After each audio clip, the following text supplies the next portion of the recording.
Vamos então para mais um assunto aqui no Linha de Frente que está de volta. O ex-presidente dos Estados Unidos, Donald Trump, afirmou que vai expulsar os imigrantes que entraram no país por programas criados pelo atual presidente Joe Biden.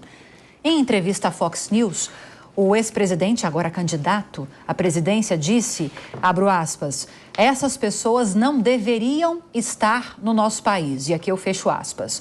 O candidato republicano afirmou que, se eleito, vai acabar com os projetos instituídos por Biden. Eu vou começar com a nossa especialista em relações internacionais.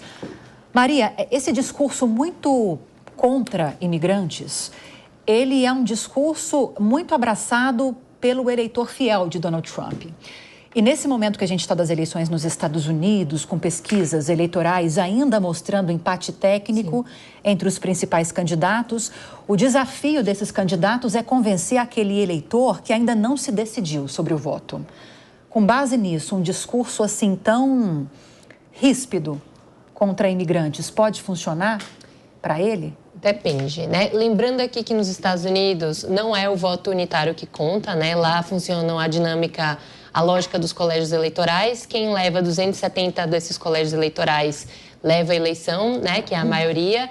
Então, o voto unitário, ele é quase que... Ele ajuda nessa contagem, né? Dentro do distrito, do colégio, mas ele não é de maioria, né? Não é o candidato com o maior número de votos unitários que leva a eleição, como aconteceu em eleições anteriores com a Hillary Clinton, o Al Gore, salvo me engano, né? Mas o que eu ia dizer, respondendo a sua pergunta, é interessante ele falar disso, porque é uma das pautas principais, né? Que o eleitor trumpista gosta.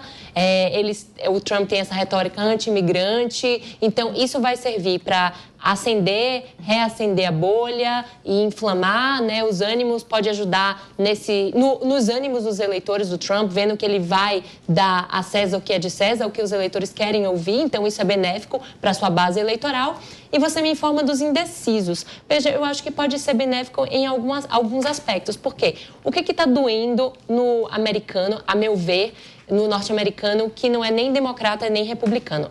É a questão dos preços. A gente tem nos Estados Unidos um recorde histórico aí com o aumento de preços nos imóveis, no custo de vida. Então, muito do que se atribui, assim, de maneira mais curta, né, a culpa muitas vezes é atribuída aos imigrantes que estão tomando os empregos, que estão aumentando a questão da demanda, e isso faz com que a oferta dos preços dos bens aumente. Então, pode ser, sim, estratégico para o eleitor indeciso, que não acompanha tanto política e economia e não sabe, de fato, a questão da inflação, né, a questão do desemprego. Então, esse pode ser estratégico, sim, a ver o que vai acontecer nas próximas semanas. Pode funcionar, meninas? Eu vou pegar um gancho no que a Maria falou, porque tem uma questão. Obviamente, ele vai falar para esses convertidos, né? Ele acaba incendiando. De novo, a gente volta para aquilo que a gente estava falando, né? A política vista como uma arena de combate, não de moderação. Mas tem um problema, assim, os Estados Unidos, eles podem eles podem perder a reputação de um país que defende os direitos civis, e aí indo em direção ao que a Maria falou, os americanos, eles podem ver que muitos preços estão aumentando por causa dos imigrantes, mas também pode ter uma escassez de mão de obra, porque os imigrantes são responsáveis pela condução de vários setores americanos, agricultura, construção civil. Então, assim, você bate aqui, mas as consequências disso a longo prazo, e a gente sabe que campanha não é feita para governar, é feita para vencer, mas as consequências a longo prazo disso podem ter um impacto econômico nos Estados Unidos muito forte. É engraçado, só uma coisa, tem uma pesquisa que fala, existem algumas variáveis definitivas para essas eleições, eu não vou tocá-las aqui, nas próximas eu falo, mas a questão entre a percepção econômica entre os eleitores é de que o Trump manejou melhor a economia. Isso é uma percepção geral, tem uma pesquisa que fala disso, e que o Biden nem tanto. Então, isso já per se é um ponto positivo para a campanha do Trump, e atingindo os imigrantes pode ser que melhore ainda mais essa visão e traga... Luana, né? Exato. Sem dúvida.